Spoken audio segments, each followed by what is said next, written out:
নাসিরউদ্দিন আলবানী যে হাদিসকে সহি বা জয়ীফ বলেছেন, আপনারা ওই হাদিসকে সহি বা জয়ীফ বলেন, তাহলে আপনারা কি তাকে তাকলিদ করছেন না?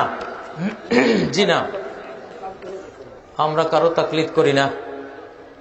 নাসিরউদ্দিন আলবানী সেই ইয়াহয়া ইবনে সাঈদ আল কাত্তান, ইমাম বুখারী, ইমাম মুসলিম, ইমাম নাসাই, দুনিয়ার সমস্ত হাদিস বিশারদ পণ্ডিতদের কথা সামনে এনে তাদের মতগুলো তুলে ধরে, নিজের মত না, তাদের মতগুলো তুলে ধরে তিনি বলছেন এরা এরা এরা এই হাদিসকে সহি বলেছেন।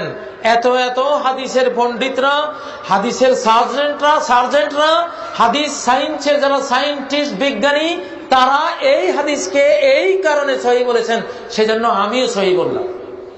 তাহলে আমরা তো সমস্ত মুহাদ্দিসিনদের একটা রায়কে সম্মান জানাচ্ছি, শুধু নাসিরউদ্দিন আলবানীর রায়কে সম্মান জানাইনি।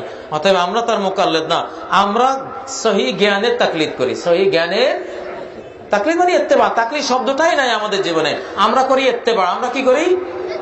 ইত্তেবা, অনুসরণ করি। সত্য, নির্জলা সত্য, প্রমাণিত সত্য যেখানে পাই, সেই সত্যর সেখানে অনুসরণ করি। আপনারা করবেন না?